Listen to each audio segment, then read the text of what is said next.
Hey, Chuck here again, and today I had a revelation about how to purchase motors. I mean, I've purchased motors for the past couple years. I've purchased a ton of motors, and I still have a bunch of motors around. So I've gone through a few different philosophies about how to buy motors, and I'd like to share with you my latest philosophy on that. So if you're new to flying quadcopters or are looking for a brushless motor, stick around.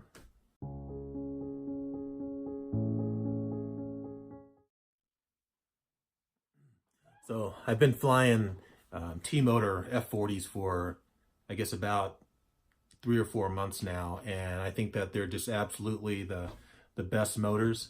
And I'll just compare this to some other motors and talk about the differences and why I believe that paying, $25 or more for a premium motor is well worth it in the long run. So let's take a look at the motors I have on my bench now.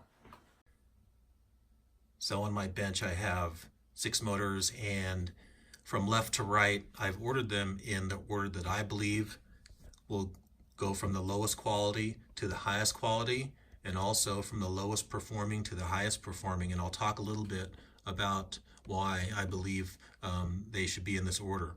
So on the left end we have the cheapest motor here that I have, and it's an R-Vector 2306 2400 kV motor, and I happen to like this size, and so I also have that same size in an RCX and also a T motor F40. So starting down at the low end, what you'll find on the low end motors, one of the things is that the cases are either painted or powder coated. And you might wonder why that makes a difference. Well, what happens is that when you paint or powder coat, it deposits the material all over the surfaces, and some of it can get where you don't want it to get, and it might clump up and cause some different unbalancing kind of issues. So it's really just a cheap way of covering up the aluminum or the steel, whatever they're using. And in this case, we also have cases that are not machined, and they're more of a cast type of aluminum on top with you have a steel pressed in the middle where the magnets are mounted. So looking at that also, you'll recognize that amongst the cheaper motors. So the Racer Stars are cast aluminum, and they're powder coated. This R-Vector looks like it's powder coated. It could be paint, I don't know, but they're very soft.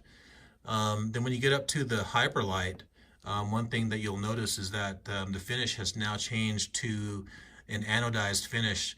So anodization is very, very thin, and it's, as far as I know it's very evenly distributed across the motor. And I think that anodization also hardens the material. So with an anodized motor, you're going to have to spend a little bit more money to perform that finishing process to it. One of the things I want to point out on this Hyperlite is it's a pretty cheap Hyperlite, but it has a shaft that's actually been cast into the bell. So that's just another item that will be an additional expense, but the Hyperlite is a pretty good motor. And so we'll start talking about what makes a motor start to be like a really good motor. So one of the things that you'll take a look at is on the bottom of the motor. And if you see the magnets are curved, then that's one indication that they've spent a little bit more money on it. So these Hyperlite motors have curved magnets, and you'll also look between the magnets and the stator, and you'll see that air gap. So if you look on the bottom there, you'll see just a little bit of a gap there, and typically the closer that gap is, the closer the tolerance, the more expensive the motor is going to be. So one thing on the next one, this is a DYS, and this actually does not have curved magnets, but the air gap's pretty close, and this is a pretty cheap motor also. So So we've moved up from, say, an $8 motor or less to like $10 to $12, and eventually, we're in the $10 to $15 range of motors here. And so we're still talking about the cast aluminum, and now we have anodization on the finish. So this one, in addition to the anodization, it has the shaft that's been pressed in on the bell. So now when you start to move into the premium motors, the feature or the characteristic that I like to look at is, has there been any machining work on it? So if you look at this DYS, it's going to have some ridges and stuff like that, and some cool shapes in it. But that's part of a sort of a molding process, and or a casting process.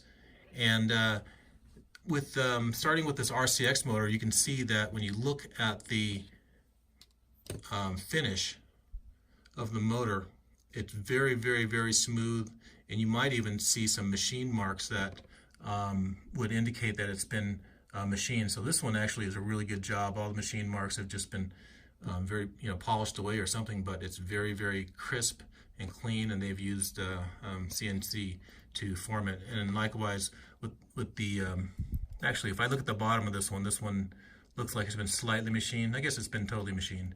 So this is a more expensive motor. So machined services with this RCX, now we're talking about $16, $17, $18 range here. And now getting up with the premium motor, this T motor, I mean, if you look at it, it's just a jewel of a motor with fancy little beveled edges exposing raw aluminum that they've machined into it. And they show you that they've actually done quite a bit of finishing work on a CNC. And you'll notice on this motor, it has sort of everything I've been talking about. I mean, it's anodized, it's been machined. If you look at the magnets, they're curved, and also with the air gap, very, very minimal. So when you buy a motor like this, you're going to pay $25 right about. And in my mind, if you're not crashing, you really owe it to yourself to step up. And the RCX motors are good, but even though they have a lot of the same characteristics as this T motor F40, there is just some kind of special magic or sauce that T motor puts into this that makes it just superior to the RCX. Even though if I turn them, they feel roughly the same. They're the same size or the same KV, and if you look at them, they appear identical. But I will tell you that the performance of the F40 is just far superior to the RCX, and for a difference of maybe about $6, I think that I would buy the F40 every single time and do that. But if you're going to buy 6 motors, now it starts making a lot more sense to just step down. So I would say that if you're crashing a lot, and at the beginning you are crashing, make sure you buy yourself a cheaper motor and buy a bunch of them. I've gone through probably, I don't know, maybe about 12, 16 of these, no, maybe not that many, about 12, a dozen of these motors, and I still have 8 of them that I use. But these Racer Star motors have been really good because I've crashed, and if you crash on one of these motors, no matter if it's one of these fancy machined bells, you're going to bend any one of them. So crashing means that you're likely going to destroy a motor, so go with the cheaper motors.